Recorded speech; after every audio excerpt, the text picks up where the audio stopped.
Hey guys, tonight we're not drifting through ruined castles or ancient empires. Tonight we're riding through something far more familiar, the restless glow of modern America. Not the glamorous one with rooftop bars and high-rises that scrape the clouds, but the one that hums beneath it, a network of parking lots, truck stops and warehouses that never really sleep. The world behind the world, where someone is always driving, always unloading, always chasing time that never slows down. You're one of them. You're 29 and your name is Evan Miller, the kind of name that could belong to anyone. You drive a dented delivery truck through the industrial outskirts of Detroit, hauling boxes that smell faintly of plastic and dust, their labels blurring together after midnight. You've been doing this for 4 years now, long enough to know every pothole on the I-75, every diner that stays open past 3, every warehouse foreman who'll sign the clipboard without looking up, long enough to know that exhaustion isn't an emotion anymore. It's a weather system, one that moves in and never leaves. The air inside your truck is cold and smells of stale coffee. The dashboard light flickers in rhythm with the radio's static.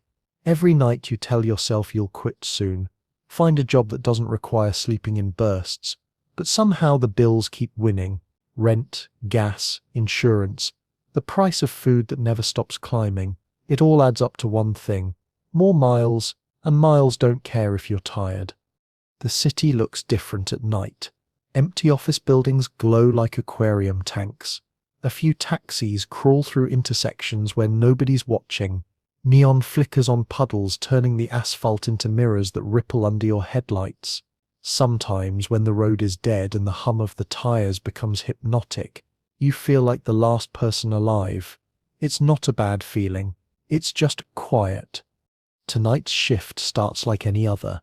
You clock in under the buzzing light of a dispatch office that smells like burnt coffee and old paper. The guy at the counter barely looks up. Your route takes you through the warehouse belt, the endless grey maze that rings the city like a bruise.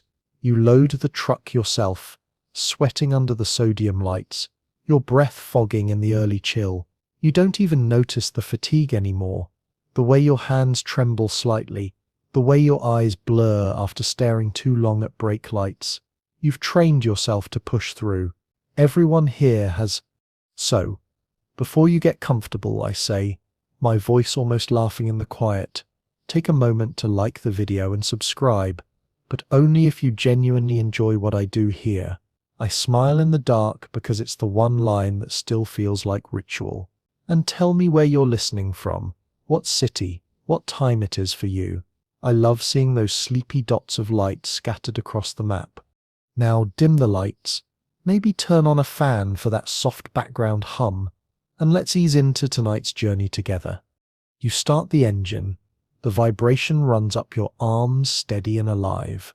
The truck shudders like it's impatient to move. You take one last sip of cold coffee, shift into drive and roll out into the sodium glow. The night smells faintly of wet asphalt and diesel, the air thick with invisible dust from the factories nearby. It's strange how comforting it's become. This smell, this rhythm, this lonely parade of headlights.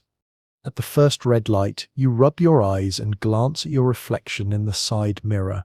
You look older than 29. Maybe it's the lighting, or maybe it's the kind of exhaustion that starts living under your skin. You yawn so hard your jaw clicks, and for a moment you consider calling off tomorrow's shift, but you know better. You've got rent due on Friday, and the company only pays by the mile. Out here, rest costs money. You stop at a gas station on the edge of town, one of those all-night places that feels frozen in the early 2000s.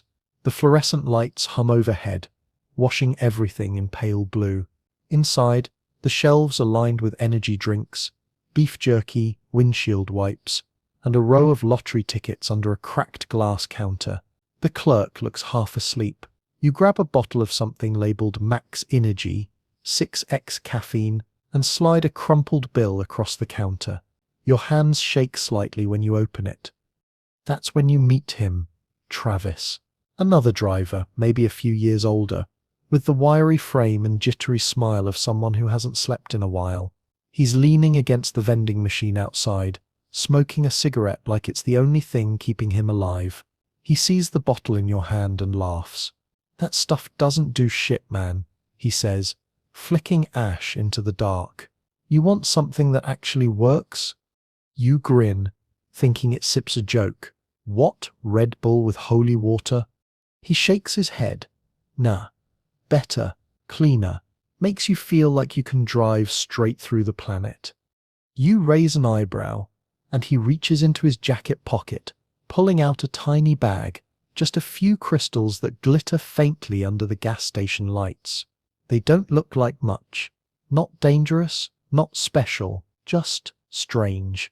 "Glass," he says softly, almost proudly. You burn it, breathe it, and suddenly the world sits wide awake. You laugh him off at first. You've heard stories, people tweaking out, losing their teeth, ending up on the news. You tell him you're not into that you just need to stay awake, not ruin your life. But he keeps talking, voice low and steady, describing how it feels, how the fatigue disappears, how the boredom cracks open into something bright and limitless. You listen longer than you mean to. He says the word that always gets people like you: easier. It sticks to the inside of your mind like syrup. Easier. You drive off with the windows cracked, trying to shake it, but the word rides shotgun. The next few nights are worse. You can't stop yawning halfway through your shift. The radio fades in and out. Your eyelids feel like bricks. You try energy drinks, pills, cold water. Nothing works. You start fantasizing about what it might be like to feel truly awake again. Not jittery, not half alive, but sharp, focused, in control. On Thursday night, after 3 hours of fighting sleep on the freeway, you find yourself parked in the same gas station lot, engine idling. You don't even remember making the turn. Travis's truck is there. He's sitting on the curb, smoking. When he sees you, he grins like he's been expecting this. You step out, hands in your pockets. The wind smells like gasoline and rain. "I'm not doing this," you tell him. He shrugs, then does it. "But you look like you stir about to fall asleep at the wheel, and that sip's a different kind of death." You hesitate. You think of the overtime you promised your boss, the rent waiting, the miles still left tonight.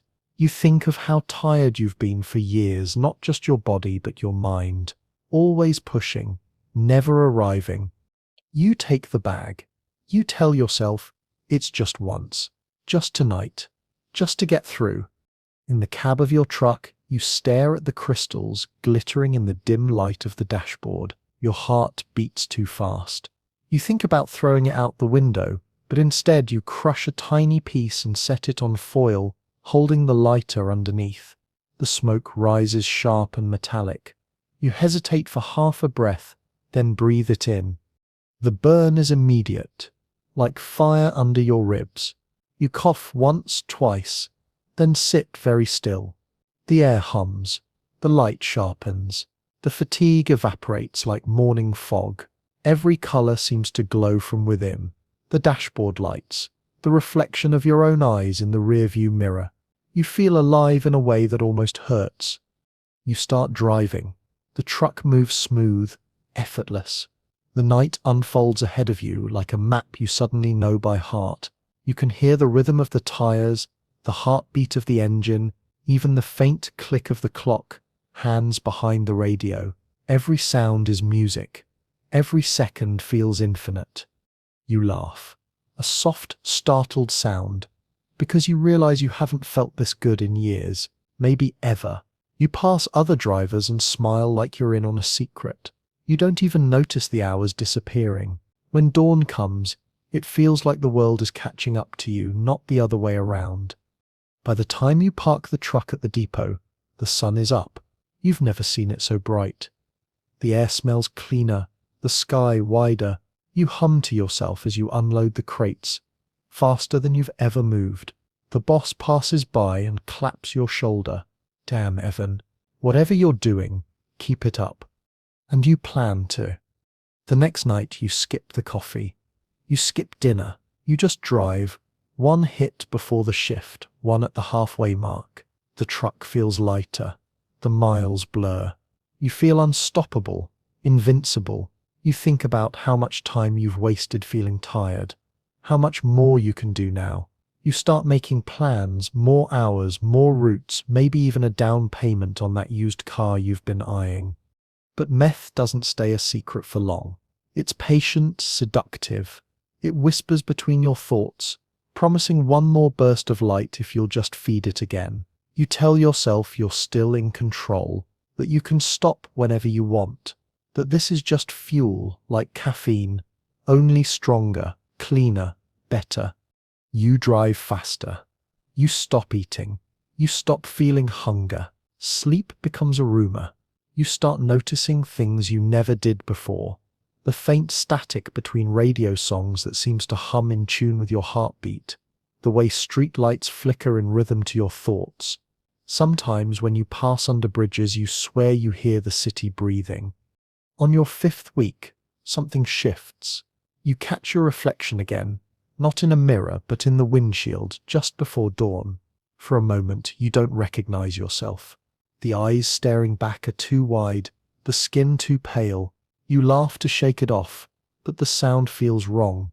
You pull into a rest stop, step outside, and realize you haven't blinked in what feels like hours.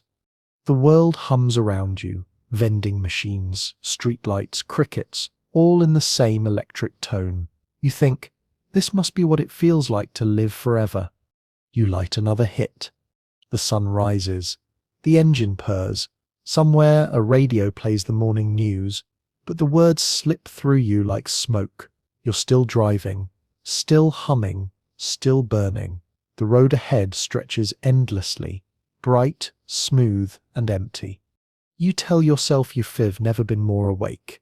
But deep down, something in you already knows you've stopped waking up at all.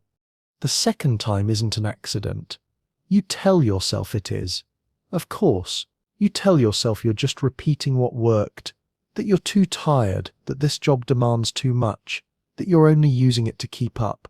But that's how every lie begins, with a reason that sounds almost noble. It's Friday night, and the city is alive in a way that never feels human. You pass under overpasses tattooed with graffiti, see people smoking outside warehouses, their faces ghostly in the sodium light. You're on your 4th consecutive shift this week, and your limbs feel carved from static. The inside of your mouth tastes like copper and sleep deprivation.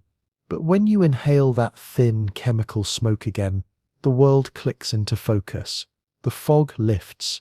The hum of the truck becomes a song you recognize. You're not chasing euphoria anymore. You're chasing clarity. That's what you tell yourself. The first hit made you feel like a god. This one just makes you feel functional, efficient, useful. You glance at your reflection in the side mirror, eyes wide, skin pale but alive, and you think, maybe this is how normal people feel all the time. The city blurs past like a film on fast forward, 1,000 windows, 1,000 tiny squares of light, people cooking dinner, watching TV, kissing someone, feeding a dog. You watch them and feel a strange affection. They're asleep inside their little worlds, and you're the only one awake enough to see how beautiful it all is. You drive past the Detroit River, the skyline reflecting off the black water like an open circuit. You think about what it means to be alive in a place that doesn't care if you exist. Your phone buzzes on the seat beside you. A text from Travis. You good? You ignore it. You don't want to talk. You don't want to think about the part of this that feels like crossing a line. You're not him. You're not one of those stories people whisper at diners. Did you hear about the guy who lost his teeth? You're working. You're surviving. You're just awake. At dawn, you park the truck behind the depot.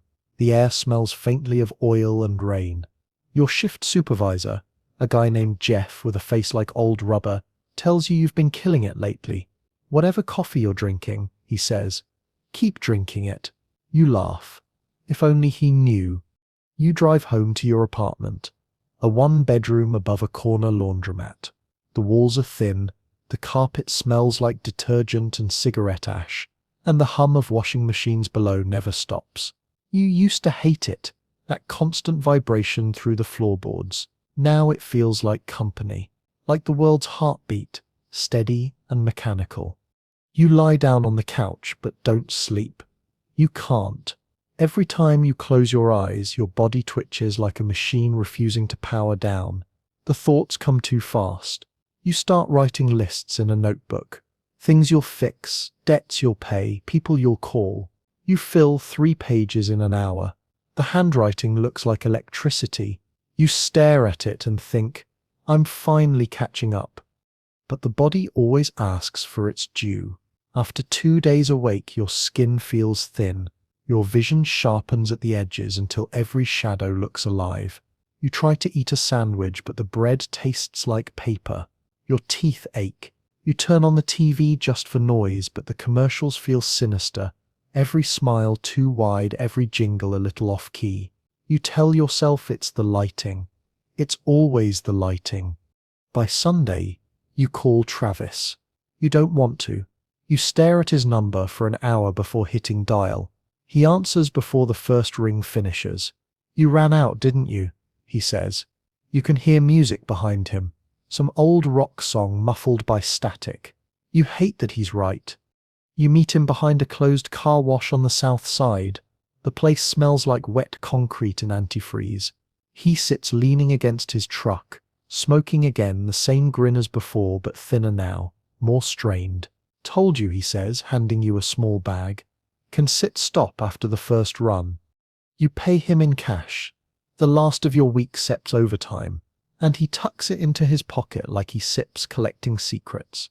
Careful, man, he says, almost as an afterthought. That stuff doesn't forgive mistakes. You don't answer. You're already walking back to the truck, heart hammering, the bag clenched so tight your knuckles ache. You light up before you're even out of the parking lot.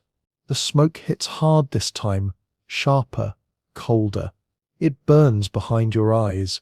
The world bends around it, streetlights stretching, headlights trailing long ribbons of light. You grip the wheel and laugh. The fear is gone again, replaced by a clean, surgical kind of joy.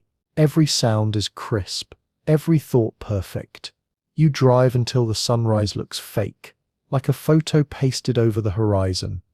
You don't remember the rest of that weekend, just flashes, unloading crates faster than humanly possible, talking too loud in the break room, cleaning the truck windshield until it squeaks.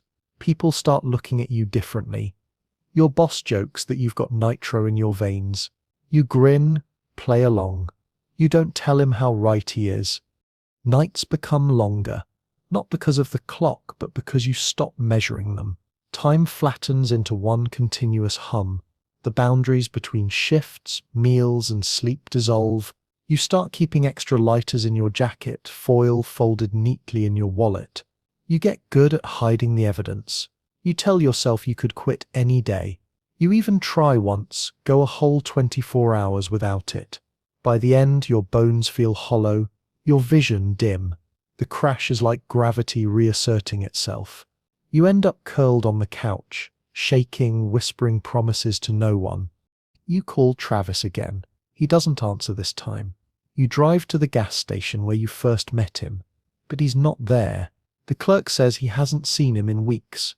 You buy another energy drink, just to hold something, just to have an excuse to be there. The lights buzz overhead. Too bright, too cold.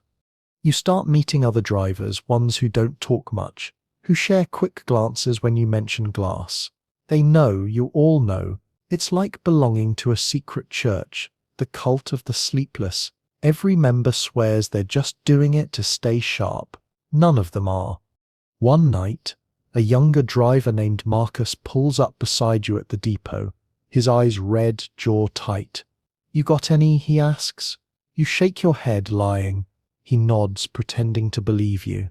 You both stand there in silence for a while, the sound of engines idling around you.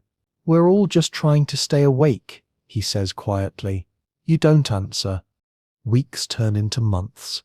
You move through the city like a ghost with a schedule.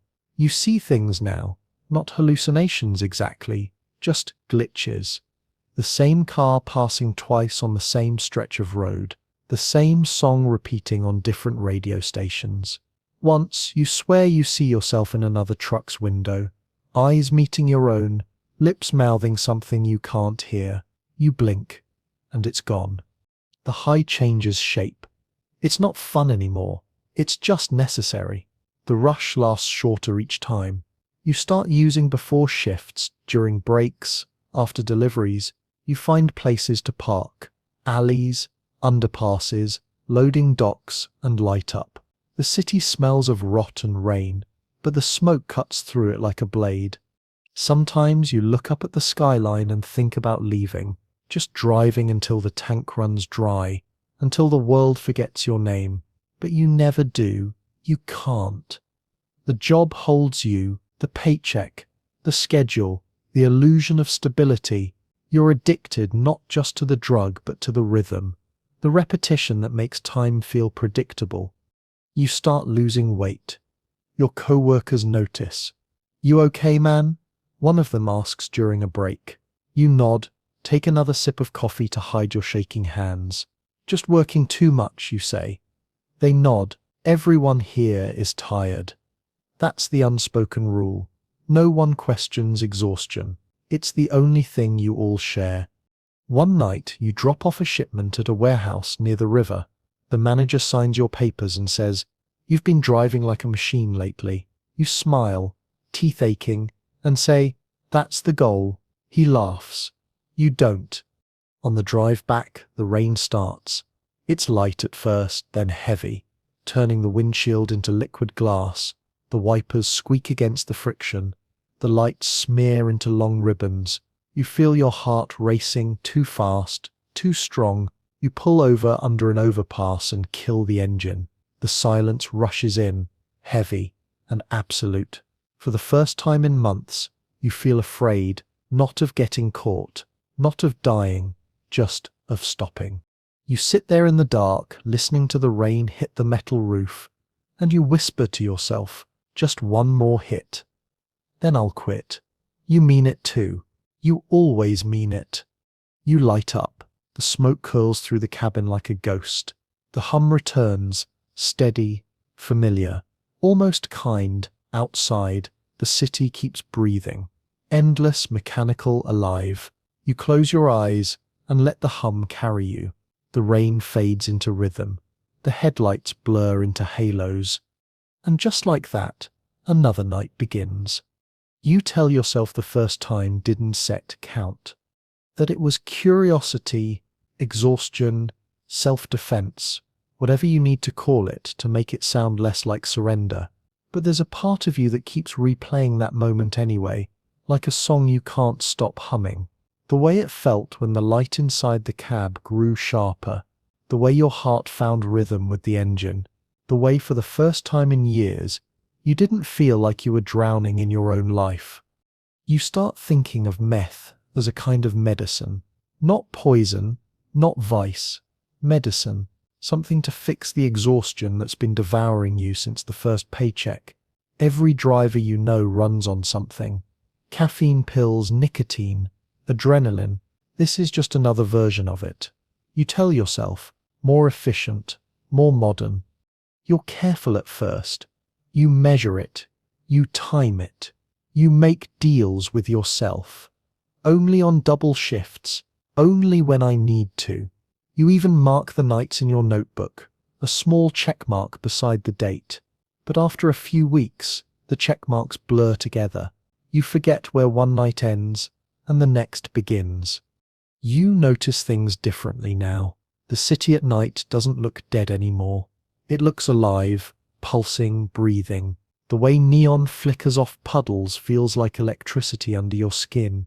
You see beauty where there used to be only fatigue.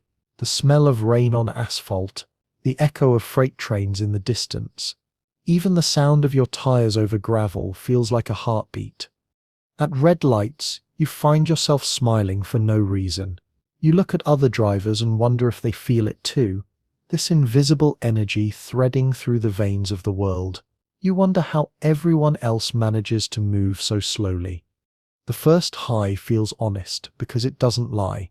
It shows you exactly what you want to believe, that you're still in control, that you're not addicted, just upgraded, that you've found a secret path through the exhaustion everyone else drowns in. When the company adds new delivery routes, you volunteer. More hours mean more money, more purpose. You tell your supervisor you start feeling good lately, back in my rhythm. He claps your shoulder and says, "That's Seps what we like to hear." You start driving further. Toledo, Cleveland, even down to Indianapolis some weeks. The long hauls give you time to think, though you rarely want to. Thinking invites silence, and silence is where the doubts live. So you fill the cab with sound. Static, radio, podcasts, anything. You tell yourself that the noise keeps you sane. One night, around 3 in the morning, you stop at a truck rest in Ohio. The rain has been falling since midnight, soft but relentless. The air smells of wet metal and diesel. A handful of drivers are huddled under the awning, smoking, laughing about nothing. You stand apart, half listening, half floating. The world feels distant, like you're inside a film playing too slowly. That's when you see her, a woman sitting on the curb, hood up, eyes hollow but awake in that same electric way you recognize instantly. Her name's Riley. You learn it later, but in that moment she's just another shape in the rain, a mirror with lungs. She smiles when you glance her way, and there's something knowing in it. Not flirtation, not kindness, just recognition. You don't talk, but you both understand you're part of the same frequency now. Back in the truck, you can't shake her face. The way her pupils shimmered under the sodium light, wide and bottomless, the way she looked half gone but not lost. You wonder if she's driving somewhere too, or if she's already arrived at the end of the road. By dawn, you're still awake. You've been awake for almost 3 days. You shower at a truck stop, water hitting your skin like static, and stare at yourself in the fogged mirror. The veins under your eyes look like cracks in porcelain. You tell yourself it's fine. You tell yourself you're just tired. When you get home, you try to sleep, but your body won't let you. Every sound in the apartment feels amplified. The hum of the fridge, the groan of pipes, the far-off thud of laundry machines below.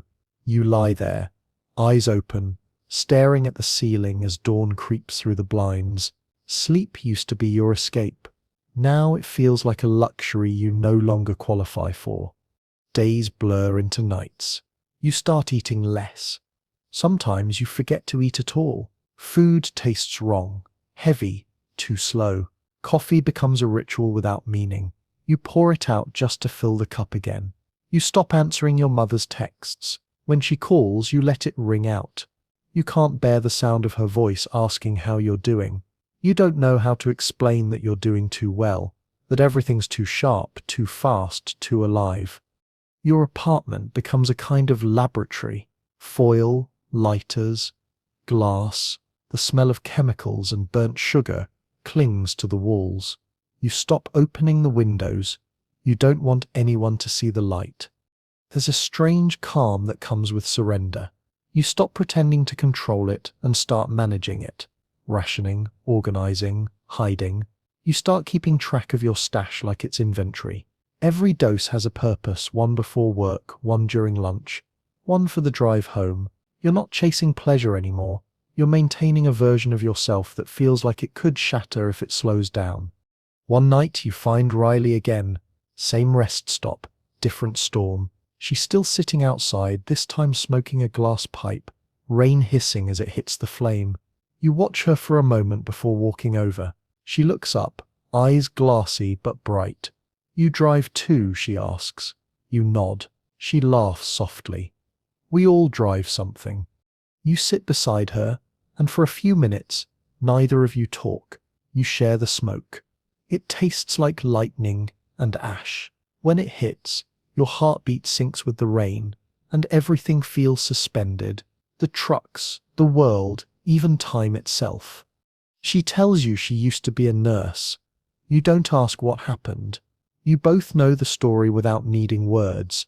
She says she still loves the sound of heart monitors, the way they beep steady and fragile at once. You tell her about the roads, the long nights, the way the headlights stretch forever. She nods. Same thing, she says, keeping things alive that don't want to live anymore. You part ways before sunrise. She disappears into the fog like a ghost who knows she's supposed to vanish. You drive away with a strange ache you can't name. You don't love her. It's not that kind of feeling. It's more like recognizing a reflection and realizing it's waving goodbye. Back in the city, you start noticing things that don't make sense. You hear your name whispered in the static between songs. You see shadows move in mirrors when you turn away. You tell yourself it's the sleep deprivation, but deep down you know the drug's rewiring the film reel inside your head. Still, you don't stop. You can't, because for all its cruelty, meth still tells the truth you crave most, that life doesn't have to feel like waiting, that every second can matter, even if it burns. Weeks pass. You lose track of which day it is. The company switches your schedule to permanent nights, which suits you perfectly. You stop seeing the sun altogether. Your body forgets how to produce warmth. You catch your reflection in a gas station mirror and don't recognize yourself. Gaunt, eyes too wide, skin pale as paper. You think, who's that guy? He looks like someone I could save. You laugh out loud at that. The clerk looks up from his phone, startled. You wave it off, pay for your lighter, and walk out into the rain again. Somewhere out there, Riley's still driving. Or maybe she isn't. Maybe she parked somewhere quiet and just kept watching the sky. You picture her face under that sodium light, lips forming the same words you once whispered to yourself, just one more time. And for the first time, the thought doesn't comfort you. It scares you. You drive faster that night, not to deliver packages, but to outrun the silence building inside your head. But silence travels faster than you ever will. When the high finally fades, it doesn't feel like crashing. It feels like falling through yourself. You grip the wheel, eyes burning, jaw locked. The city glows ahead, endless and indifferent. The radio flickers between stations, the static whispering like a lullaby for the sleepless. And somewhere between the beats you hear it. A voice that could be yours, could be no one sits, saying softly, "You were never meant to stay awake this long." You stop marking time. At first it's subtle. You miss a Tuesday here, a Friday there. The calendar pages stay clean because they've stopped mattering. Every day now bleeds into the next, like ink dropped into water. You exist in motion only, between deliveries, between hits, between the vibrating pulse of the highway and the shivering silence that waits at every red light. You can't tell if it's dawn or dusk anymore because every hour feels the same, somewhere between awake and asleep, somewhere between alive and whatever comes next. The human body isn't built for this kind of schedule, but meth doesn't care about biology. It rewires you to its own time, a clock with no hands, no mercy. You start calling it the hum. The hum lives in your bones now. It speaks in the rhythm of tires, in the faint electrical buzz that never stops under your skin. Sometimes you think it's your heartbeat, but no, your heart gave up keeping tempo weeks ago. The hum is stronger. The hum is eternal. You start talking to your truck. You don't even notice when it begins. At first it's muttering, small jokes, complaints, half thoughts thrown at the steering wheel. Then, one night around 4 a.m., you hear it answer, not with words, with feeling. A vibration under the seat, a subtle mechanical sigh when you ask it if it's tired too. You smile at that, eyes watering, because you know the answer. The truck is just like you, built to keep moving, long after it should have broken down. The company loves you now. You're their favorite kind of employee, quiet, efficient, available. You've doubled your route count. You haven't missed a shift in months. Jeff, the supervisor, keeps calling you Iron Man in the break room. This guy doesn't even need sleep. He laughs, and everyone nods like it's funny. You laugh too. It's easier than explaining that you haven't really slept since May. When you do lie down, just to rest your back, not to sleep, never to sleep, your mind starts playing tricks. The ceiling seems to breathe. Shadows bend in the corners. You hear faint scratching in the walls, a slow, deliberate sound like something alive moving just out of sight. You turn up the fan to drown it out.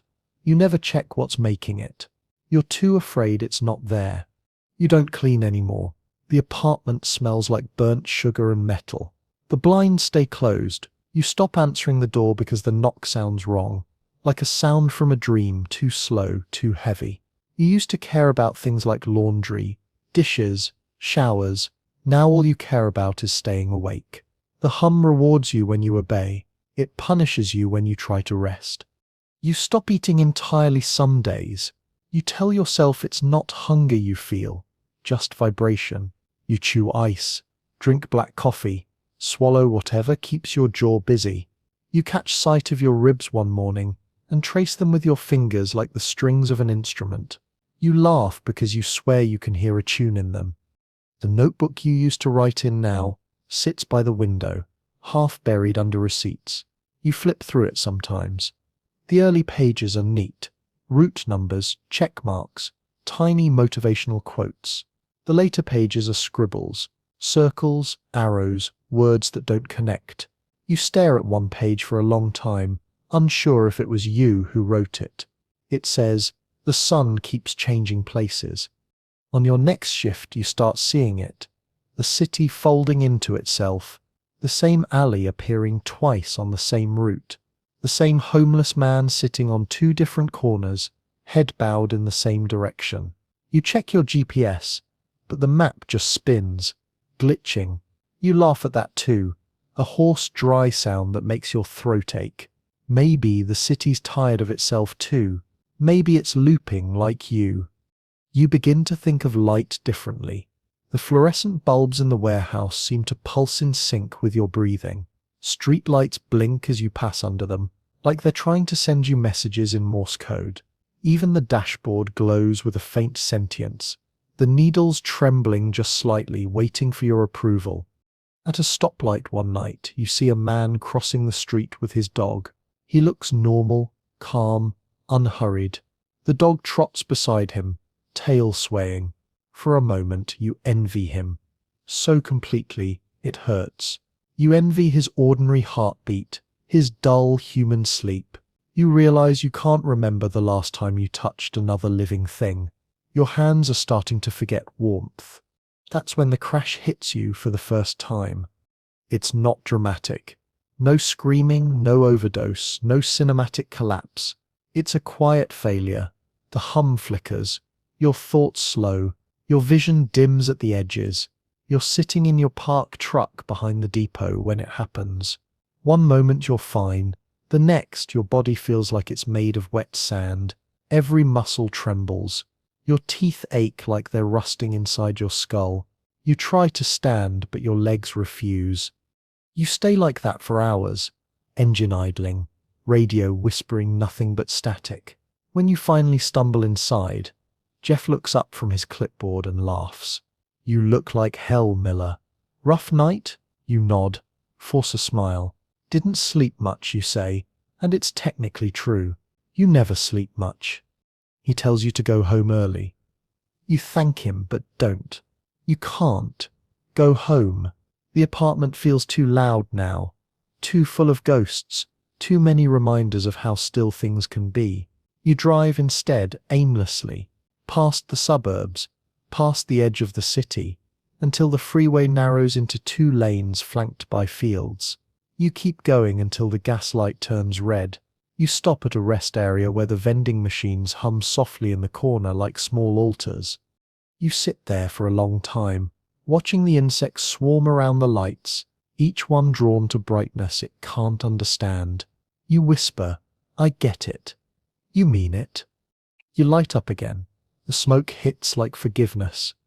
When the rush returns, it feels quieter this time, not euphoria but balance. You breathe easier.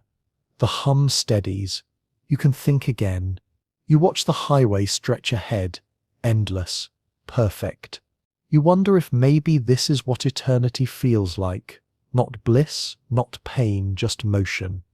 A few days later, you wake up behind the wheel, or at least you think you do. You're parked under a bridge, the truck idling. You check your phone and see it's been almost 30 hours since your last memory. The messages are piling up, missed shifts, texts from Jeff, a voicemail from your mother asking why you haven't called. Her voice sounds soft, tired, and far away. You delete it before it finishes. You can't bear the part where she says your name. You drive to the warehouse to explain, but when you get there, no one looks angry. They're just confused. "You've been here," Jeff says. "Yesterday morning, you dropped the Toledo load." You blink at him, jaw tight. "You don't remember that." You nod anyway. "Right, yeah, must have been tired." He laughs, shakes his head. "You're a machine, Miller." That word again, machine. It echoes in your mind all night long after the shift ends. Machines don't need sleep. Machines don't need love. Machines don't decay. They just break. By now, the mirror in your apartment has a crack running through it, a small jagged fault line across your reflection. Every morning you stand there brushing your teeth, watching your reflection ripple around it. Your eyes look too bright, your skin thin as wax. You think about smashing the mirror, but something in you hesitates. It feels alive. It feels like it's watching you back. The hum grows louder. It fills every quiet moment. The truck hums, the lights hum, even the air hums. A constant low vibration that turns thought into echo. You start to suspect the hum isn't sound at all. Maybe it's the frequency of existence itself, and you're the only one tuned in. You feel chosen, or cursed, maybe both. Sometimes you think you see Riley again. Not in person, in reflections, in headlights, in the shimmer of windows when you drive past. Her hood up, her eyes two black mirrors. She never speaks, but you imagine what she'd say if she could. "We're still awake. We're still moving." The days stop ending. The nights stop beginning. It's all hum now. One long, unbroken road. And somewhere deep down, beneath the trembling and the smoke, a part of you whispers that maybe the road doesn't lead anywhere at all. But that sits fine. As long as you keep moving, you don't have to find out. The problem with not sleeping is that you forget what it feels like to dream. You forget that there was ever such a thing as rest. Your world becomes one endless corridor of fluorescent light, a perpetual hum under the ribs, and a mind that refuses to dim. You start calling it running hot. That's what it feels like, a motor that never cools down. You can feel the heat in your fingertips, in your gums, in the corners of your eyes. It's not pain exactly. It's too constant for that. It's more like a background burn, a reminder that the machine is still running. You tell yourself it's a good sign, proof that you're still alive, still working, still doing what you're paid for. You tell yourself a lot of things now. The nights inside the warehouse have become identical. A grid of steel shelves, boxes stacked high, air thick with dust and the faint sweetness of antifreeze. You drive the forklift in tight figure eights, the metal wheels screaming across the concrete. The other drivers barely talk anymore. Everyone looks hollow, pale, grey at the edges. You realize one night that you've stopped learning their names. They're just shapes now, blurs of motion like the boxes they move. Sometimes, when the hum inside your head syncs perfectly with the hum of the machinery, it feels like you've become part of the building itself. You can feel the weight of the pallets, the air vibrating through the steel beams. It's beautiful in a strange way, this perfect mechanical rhythm. For a few moments, you're not Evan Miller anymore. You're not even human. You're a cog, a circuit, a part of the great sleepless engine. But then it fades, and you're left with the body again. The skin that flakes, the mouth that bleeds, the bones that ache like they're rusting from the inside out. You can feel it happening, decay in real time. The gums pull back from your teeth. The sweat smells like chemicals. You've stopped wearing deodorant, stopped shaving, stopped pretending that the small human gestures mean anything. The machine doesn't care if it stinks. The machine just runs. You start talking to your reflection. The mirror in the warehouse bathroom is warped. The glass slightly bubbled from years of humidity. When you lean close, your reflection bends with you, almost smiles. You tell it jokes. It laughs in silence. Sometimes you forget which side of the glass you're on. One night, you're unloading crates when the fluorescent lights flicker. Not unusual, the wiring's ancient, but this time the flicker lingers. You look up and see the entire row of bulbs stutter, then pulse in rhythm with your heartbeat. You stand there, hands frozen on a crate, eyes wide. It's not fear you feel, it's recognition. The lights are speaking in your language now. The hum has spread beyond your body. You laugh softly, whispering, "I hear you." The lights answer by buzzing louder, glowing a little too bright. Jeff walks in and shouts something about short circuits, but you don't listen. You're busy watching the glow ripple down the row like a spine of white fire. When you get back in your truck later that night, you can still hear the buzzing behind your eyes. It follows you like a ghost. You roll the window down, trying to breathe fresh air, but even the wind sounds mechanical now. A dry, hollow whistle like air leaking from a tire. You pass a row of motels off the highway, their signs half lit. Vacancy, color TV, weekly rates. Each one looks like a fragment of an old dream you can almost remember. You wonder what kind of people sleep inside them. Lovers, drifters, people who can still close their eyes without seeing the inside of their skull. You pull over at one, the Starway Inn, and rent a room for the first time in months. The clerk barely looks at you. You hand him cash, take the key, and walk into a room that smells like bleach and loneliness. The carpet is sticky. The window hums faintly with the vibration of passing trucks. You sit on the edge of the bed, staring at the patterned wallpaper until it begins to move. Not shift. Move.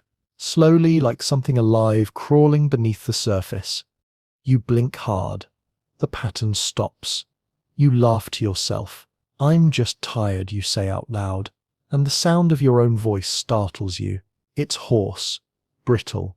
You realize you haven't spoken to another person in days, maybe weeks. You try to lie down, but the bed feels wrong, too soft, too deep. The sheets smell like bleach and old skin. You roll over, staring at the red glow of the alarm clock. 4:12 a.m. You watch the numbers change, but they don't move like they should. They pulse instead, in sync with the hum. You sit up, breathing fast. The hum's too loud now. It's vibrating your teeth. You grab your lighter, your foil, your glass. You need to balance it. You need to return to the steady rhythm. The hit burns cold and perfect. The hum settles immediately. Your pulse slows. The numbers on the clock freeze at 4:13. You sit there smiling, exhaling a thin ribbon of smoke. The silence feels like grace. For a while, you just watch the shadows on the wall. You start seeing faces in them, not detailed, just shapes that feel familiar. One looks like your mother, another looks like Riley, another looks like you. You whisper to them, "I'm fine, I'm awake." They don't answer, but you can tell they're listening. You wake up 2 days later. You don't remember falling asleep, but your neck aches, your mouth is dry, and there's sunlight leaking through the blinds. The clock still says 4:13. You stand, swaying, the room spinning slightly. There's a hole burned into the carpet near your foot. You kneel, touch the blackened fibers, and feel a wave of something like shame. It passes quickly. When you drive back to work, the city feels different. The streets look too narrow, the buildings too tall. Every reflection in every window looks like someone watching. You catch glimpses of yourself at odd angles in glass doors, in puddles, in chrome bumpers. Sometimes your reflection lags a second behind. Sometimes it doesn't blink when you do. You start humming along with the truck's engine, your voice merging with the low vibration. It comforts you.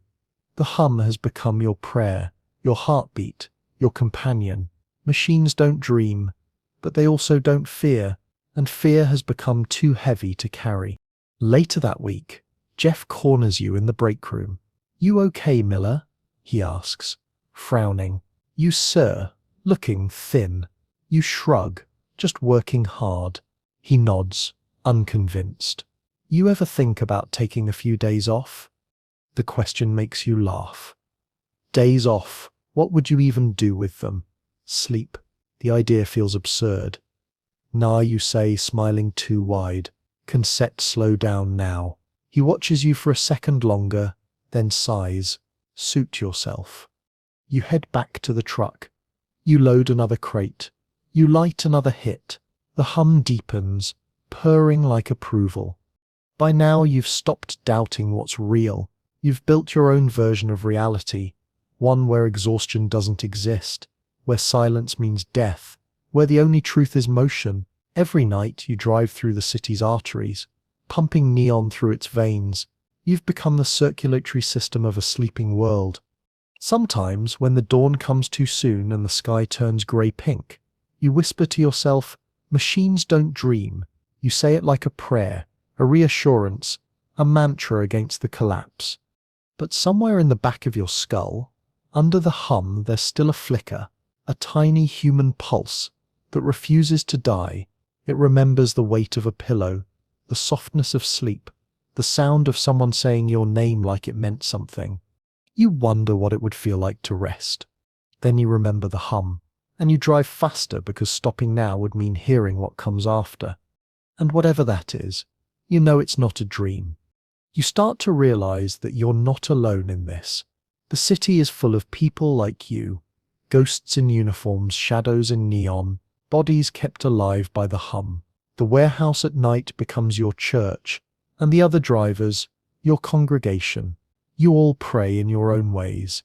Lighters clicking, glass glinting, breath held too long before the exhale. You don't talk about it, but you know. You can see it in the twitching hands, the restless eyes, the way nobody ever looks fully tired but never truly awake. The break room at 3 a.m. smells like burnt coffee and bleach. There's a vending machine in the corner humming in the same key as your thoughts. Its lights flicker whenever someone laughs too loud as if it's wincing. You sit at the table with 3 others, Marcus, who chews gum like it owes him money, Lena, whose nails are bitten to the quick, and Vince, a forklift operator with shoulders like concrete and eyes that never focus on anything. You all share the same silence, broken only by the whir of the microwave reheating something no one will actually eat. Lena starts giggling. She's halfway through a story that has no beginning and no point. Vince joins in, a slow, broken laugh that sounds like a cough. You laugh too because it's contagious, that delirious, sleep-deprived hysteria that feels like communion. For a few moments, the room feels almost warm. You forget the smell of chemicals and rubber. You forget the way your bones hum. You remember what it's like to belong to something, even if that something is falling apart. Marcus pulls a small bag from his pocket and sets it on the table, casual as a deck of cards. "Break room saints," he says, grinning. "Let's keep the faith." Nobody hesitates. You don't look at each other. You just prepare. Foil, lighter, the practiced ritual of the modern monastery. The microwave beeps in the background like a bell at mass. You breathe it in, and the world straightens itself out. The colors sharpen, the sound flattens. You can feel your pulse sinking with the fluorescent lights. Lena exhales smoke in a slow spiral that catches the light, turning it into something holy. You watch it rise and disappear, and think, there it goes. That's what a prayer looks like now. The door opens suddenly and Jeff steps in. He stops mid-sentence, eyes sweeping the table, the foil, the lighters. No one moves. For a heartbeat, the air itself pauses. Then Jeff exhales, mutters, "Whatever," and grabs his coffee mug. "Just don't burn the damn place down," he says, and leaves. The door closes behind him. The laughter starts again, louder this time, almost hysterical. You laugh until your stomach hurts. None of you realize it's not funny at all. After that night, the break room becomes a sanctuary. It's where you all gather before shifts, after deliveries, between collapses. Sometimes you share stories about customers, about the city, about the strange things you've seen when the world's asleep. Marcus swears he once saw a man walking backward across the freeway, calm as anything. Lena says she saw a dog standing on a rooftop, just staring at her truck as she passed. You tell them about the lights that talk, about the hum that never leaves. Nobody doubts you. Nobody questions anything anymore. The more you use, the more synchronized you all become. You start finishing each other's sentences. You know what the others are thinking without words. You can feel when someone's high before they even light up. It's like the meth has connected you all, not as friends, but as nodes in the same electric grid. You're part of a system now, a hive of sleepless bodies feeding the city's endless pulse. One night, Marcus doesn't show up. Then another night. No one asks where he went. The next week, a new driver takes his route, and his name disappears from the roster. Lena shrugs when you mention it. Maybe he finally slept. You both laugh, but the sound cracks halfway through. The work keeps going. The machines keep running. The city doesn't notice when people vanish. It never does. Your body starts sending warning signals you don't understand. Random tremors, sudden nosebleeds, teeth that ache when you chew. You start carrying tissues in your pocket because the blood comes without warning. The first time it happens mid-shift, you taste iron and realize your gums are shrinking. You spit red into a napkin, fold it neatly and keep driving. You tell yourself it's fine. You've seen worse. You start losing weight faster now. Your clothes hang off you. Your reflection looks almost translucent.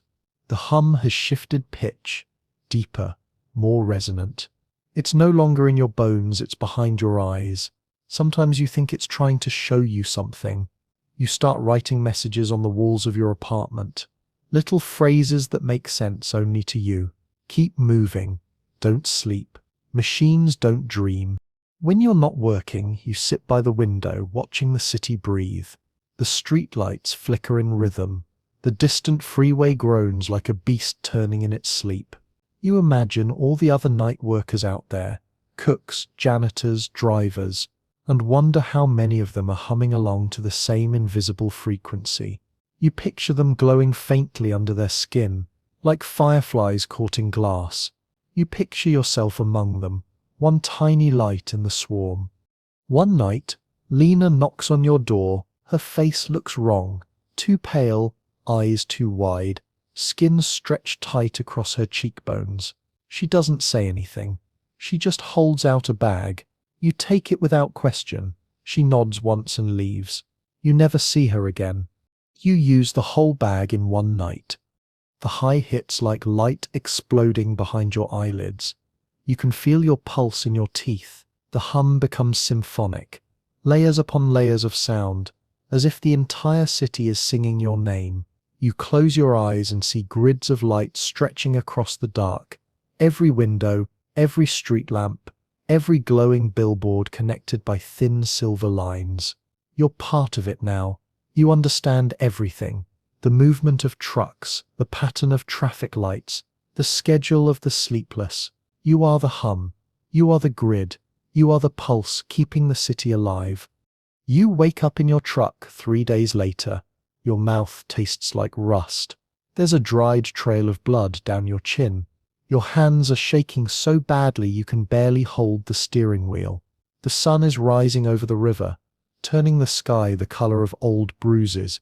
You start the engine and listen to it cough, sputter, and finally settle into rhythm. The sound comforts you. The truck remembers you. The hum never forgets its own. When you arrive at the warehouse, Jeff doesn't look at you. No one does. You clock in, load the truck and drive out again, the same route as always.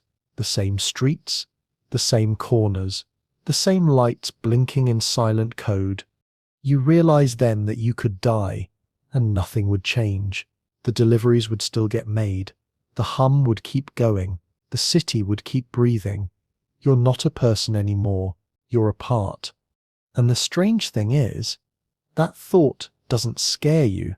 It feels like peace, because for the first time in months you finally understand what you've become. Not a man, not even a machine, just motion. Pure, endless motion. You drive until the sun disappears again. You drive until the road feels like water, until the headlights smear into streaks of white. You don't blink. You don't stop. You don't dare. The saints are all gone now. The break room is empty. The vending machine hums alone. You imagine them out there somewhere, still moving, still chasing the hum. Maybe they're alive. Maybe they're dust on the highway. It doesn't matter. You grip the wheel and whisper the only prayer you still remember. Keep me running. You live alone in a one-room apartment above a laundromat. The walls are stained yellow from years of heat and smoke, and the air always smells faintly like detergent and burnt dust. The constant vibration from the washing machines downstairs runs through the floor. It never stops, and you've learned to need it. When the noise pauses during repairs, the silence feels wrong, almost threatening. The apartment looks like a place someone left in a hurry. Dishes are piled in the sink.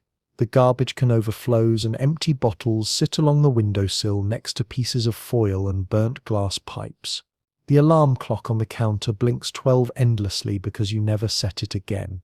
You don't keep track of time anymore. Morning and night are the same now, only the color of the light outside changes.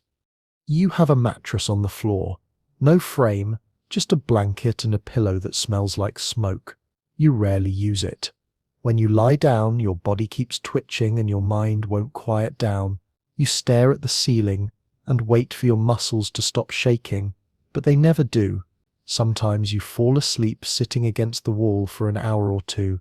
When you wake up, your heart is racing like you've been running. Your mother used to call every Sunday, always at the same time, just to check if you were doing all right. You stopped answering a few months ago.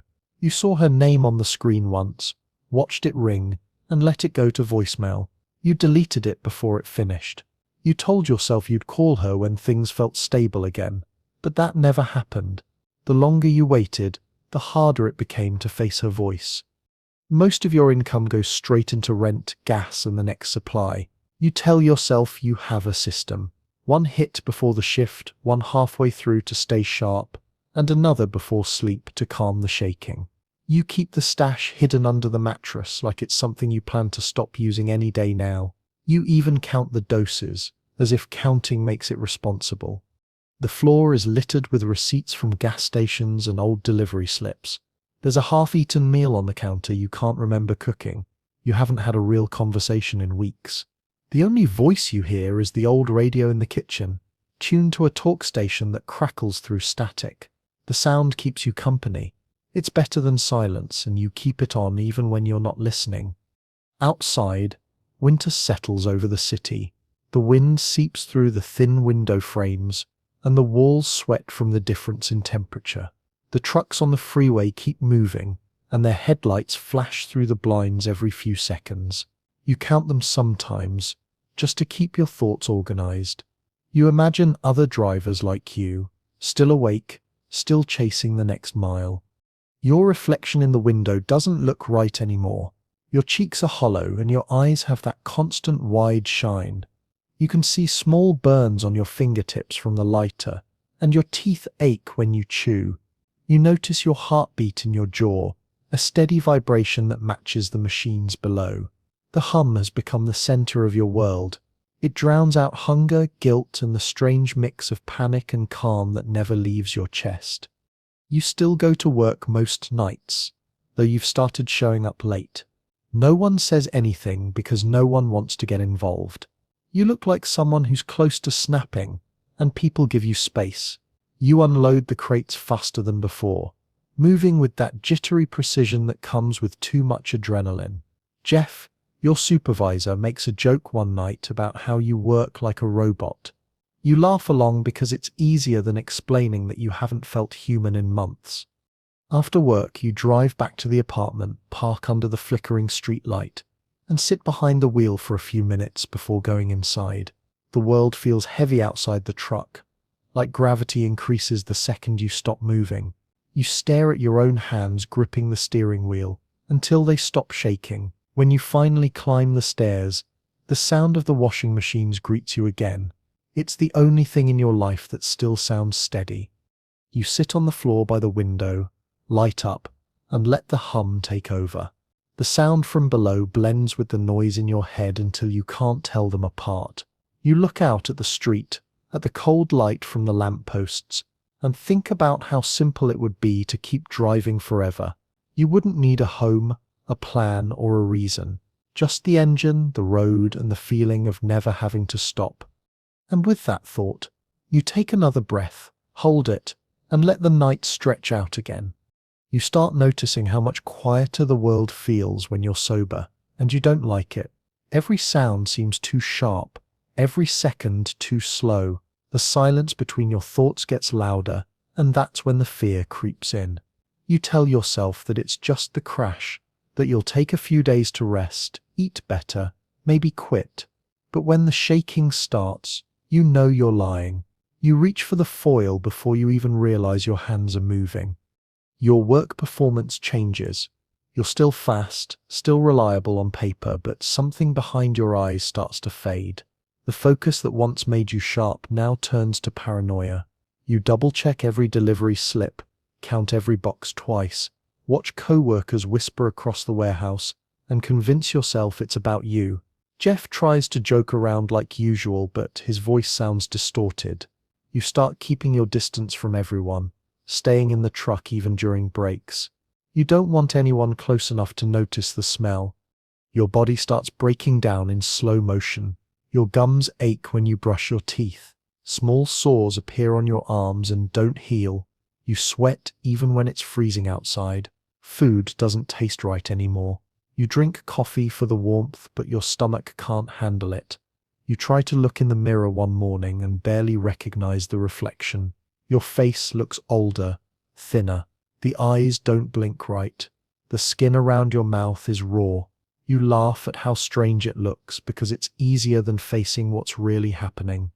The nights behind the wheel become longer. You drive for hours without remembering how you got where you are. Sometimes you see shapes in the road, shadows that look like people, animals, or things that shouldn't be there at all. You blink, and they're gone. The radio turns itself on and off, or maybe you do it without realizing. The voice of the late-night host feels personal, like he's talking directly to you. You turn it off, but you still hear him for a while afterward. One night, you nearly crash. You're coming back from a long route, the highway empty, except for the sound of the tires and the low hum of the engine. Your vision starts to blur, and you drift toward the divider before jerking the wheel back. The truck fishtails, and you slam on the brakes. The vehicle stops sideways across both lanes. The smell of burnt rubber fills the air. You sit there gripping the steering wheel, heart pounding so hard it feels like it might break through your ribs. You wait for another car to hit you, but none do. The road stays empty. You sit there until the shaking in your hands turns into numbness. You don't tell anyone about it. The next morning, you drive the same route like nothing happened. You start using more now, not to get high, but to stay balanced. The drug becomes maintenance. Without it, your body rebels, your heartbeat jumps, your thoughts collapse into static, your mouth fills with the taste of metal. You smoke again, and everything smooths out. The calm feels mechanical. It doesn't feel like pleasure anymore. It feels like relief from punishment. Jeff notices the change. He doesn't say anything until one morning when you show up late again. He calls you into the office, closes the door, and folds his arms. He doesn't look angry, just tired. He tells you he's worried. He says you've been missing shifts, zoning out, forgetting deliveries. You nod at all the right moments, agree with everything, and tell him you're just burned out from the night shifts. You promise to rest and get back on track. He believes you, or maybe he just doesn't want the responsibility of digging deeper.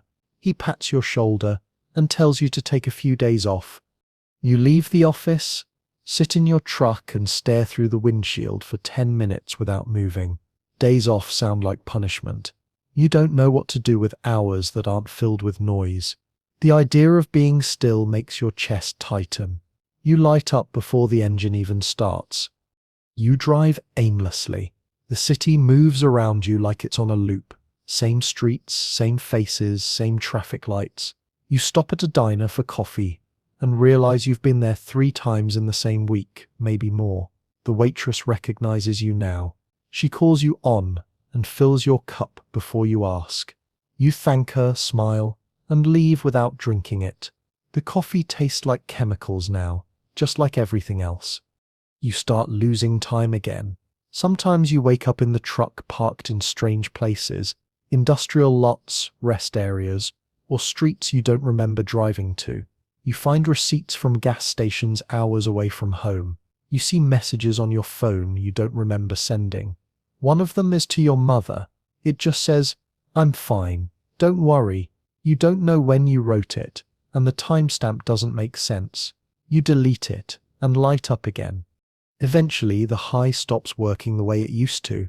The rush is shorter, weaker, and the crash hits harder. You chase the feeling, doubling the dose, but it only burns faster. Your hands shake even when you're high.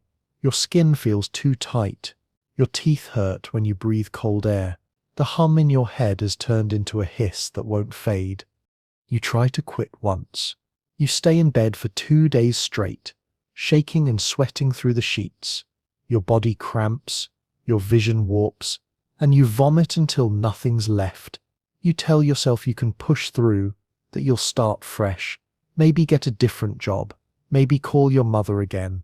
By the 3rd day, you're crawling to the stash under the mattress. The relief hits instantly, but so does the shame. You promise yourself you'll quit again tomorrow, but you know that promise doesn't mean anything anymore. You start hearing things, knocking on the walls, voices in the hallway, the sound of someone breathing just behind your shoulder. You turn around, but no one's there.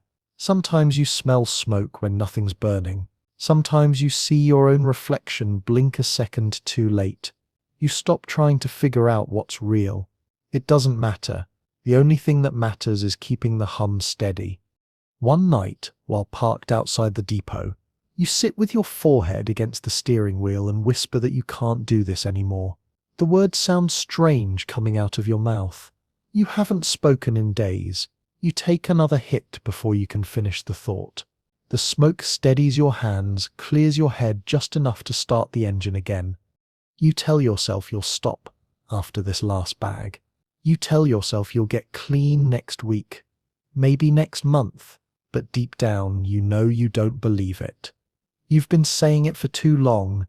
You start driving again, and as the city lights slide past the windshield, you realize that you've been running on the same road for months, not just in miles but in life. The same shifts, the same excuses, the same cycle. There's no ending anymore, just motion. You're not chasing the high now.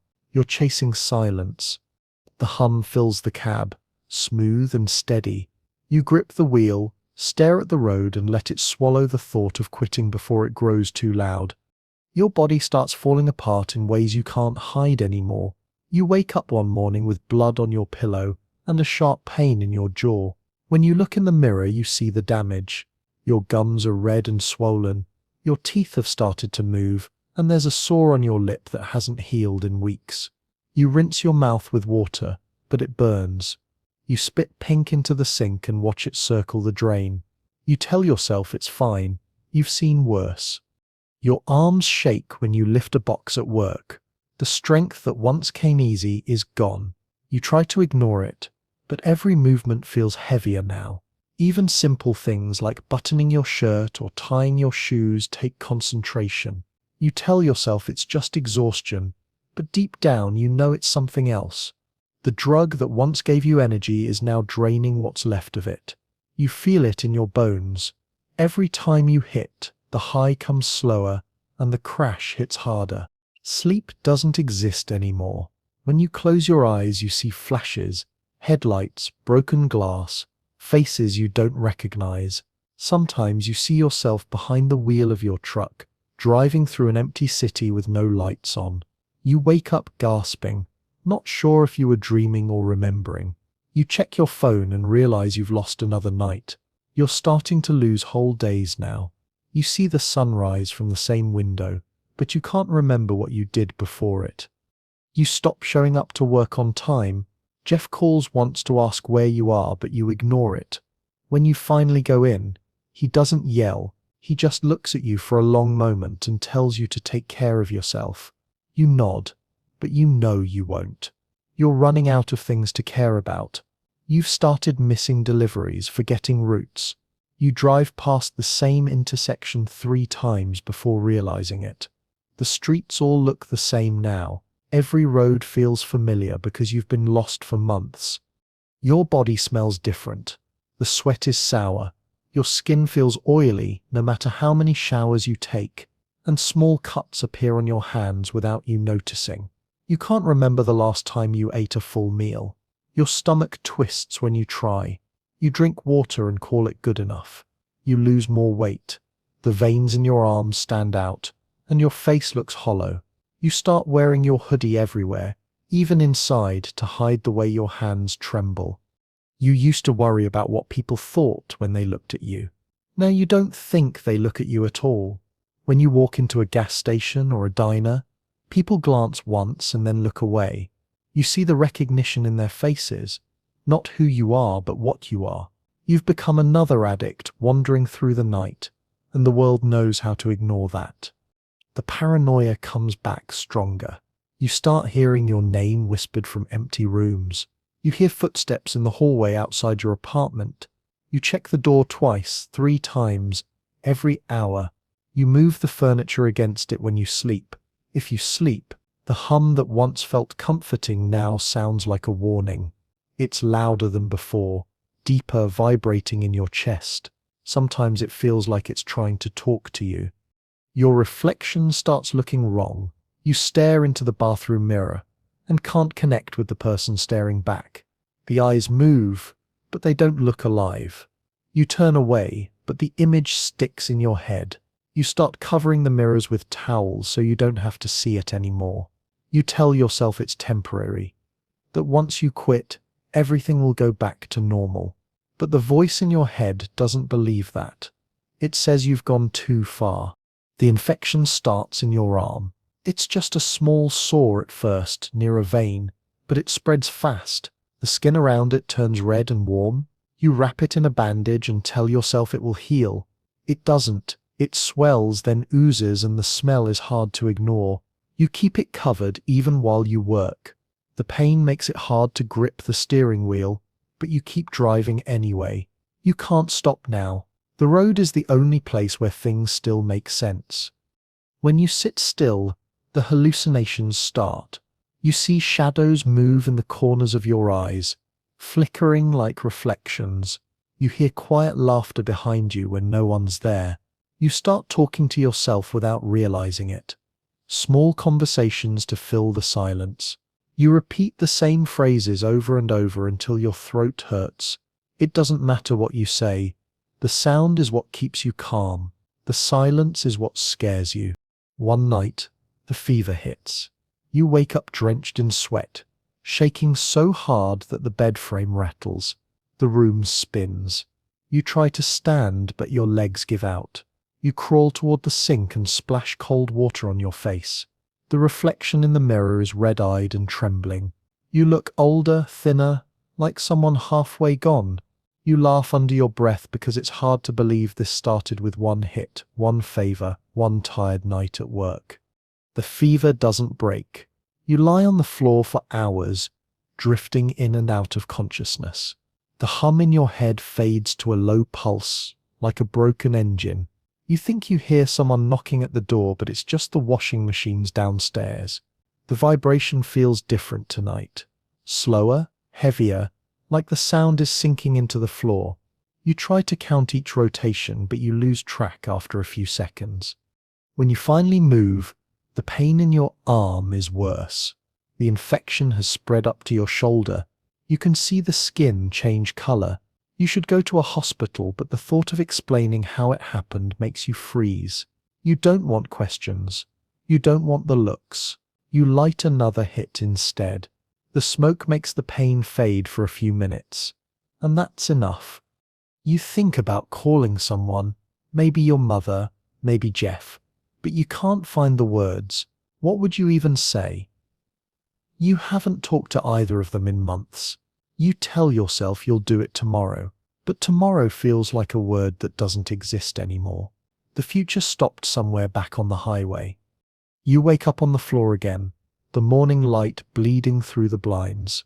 Your arm throbs, your chest burns, and your breath feels heavy. The hum is still there, faint but steady. You listen to it and wonder if that's what your heartbeat sounds like now. You tell yourself to stand, but your body doesn't move. You stare at the ceiling until your vision starts to fade at the edges. You close your eyes for what feels like a second. When you open them, it's dark again. The day passed without you. You wake up to the sound of your truck's engine running. It's still dark outside, and the cold has fogged the windows. You don't remember starting it. You don't remember how you got there. The keys are in the ignition, the fuel gauge almost empty, and your right arm is wrapped in a dirty towel. When you move, pain shoots through your shoulder, deep and sharp. You look down and see dried blood on your sleeve. You don't know how long you've been sitting there. You sit in silence for a while, listening to the engine hum. It's the only sound that feels real anymore. The radio is on low, whispering static between half sentences from a news broadcast. Something about road closures. Something about a missing person. You turn the volume down until it disappears. The hum stays. It's steady. You focus on that. The city looks different now. Empty, washed out, colorless. The streets are slick from last night's rain, and the neon signs that used to glow bright are flickering half dead. You drive slowly, careful with your arm, trying to remember what day it is. Every landmark feels distant, like a memory that doesn't belong to you.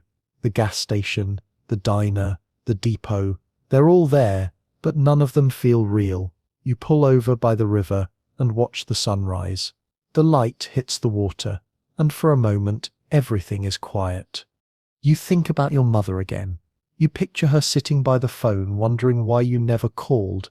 You tell yourself she's probably moved on, probably told people you're doing fine. That's what mothers do when they stop expecting the truth. You think about calling her one last time, but your phone's dead and the charger's somewhere in the mess on the passenger seat. You let it stay that way. It's easier not to talk. It's easier to let people think you're still out there working, still making deliveries, still okay. You drive to the depot out of habit, but when you get there, someone else is in your parking spot. There's a new driver loading crates into your old truck. You watch him for a minute, then realize Jeff isn't around. You don't see anyone you recognize. The faces are different now. The new workers move fast, efficient, unaware that you ever existed. You sit there for a while before pulling back onto the street. Nobody notices you leaving. You stop at a convenience store to get water, but the clerk watches you too closely. You see it in his face. The suspicion, the fear. He looks at your arm, then at your eyes, and decides you're not worth the trouble. You drop the bottle on the counter, pay, and walk out without waiting for change. The cold air stings your skin. You take a drink, but your throat burns. You spit it out onto the sidewalk and keep walking. Your legs don't feel stable anymore. Every step takes effort. You pass people on the sidewalk, but they don't look at you. You could collapse right here, and they'd step around you. You realize that's how it happens, not with screaming or headlines, but with silence. People like you just fade out. You stop showing up, stop calling, stop existing in the small spaces where you used to matter, and the world adjusts instantly. Someone else takes your route. Someone else parks in your space. The city keeps moving like you were never there. You end up back at the apartment by instinct. The stairs feel steeper than before. The hallway smells like mold and detergent. When you reach your door, the lock sticks, and it takes 3 tries to open. Inside, nothing has changed. The dishes are still in the sink. The clock still blinks 12. The hum from the laundromat below runs through the floor like it always has. You sit on the edge of the bed and listen. You can't tell if the sound is real or if it's just your head again. The infection has spread further up your arm now. The skin looks grey. You know it's bad, but you don't have the energy to care. You light up one last time, hands shaking as you do. The smoke fills your lungs and steadies your breathing. The room slows down. For a moment you feel calm again. You lie back on the mattress, eyes half open, staring at the cracks in the ceiling. Your thoughts drift. You think about the first night you tried it, when everything still made sense. You think about the long drives, the empty roads, the lights on the dashboard glowing steady and safe. You think about the sound of the truck's engine and how it used to feel like a heartbeat. You think about Riley, about her voice, and the way she said everyone drives something. She was right. You were driving yourself straight into the dark. The hum fades. It's still there, but distant now, like a machine winding down after years of overuse. You close your eyes and try to picture something different. The ocean maybe, or a quiet street with no traffic. No lights, no sound. But your mind doesn't go that far anymore. All it knows is the noise. When the morning comes, the city wakes like it always does.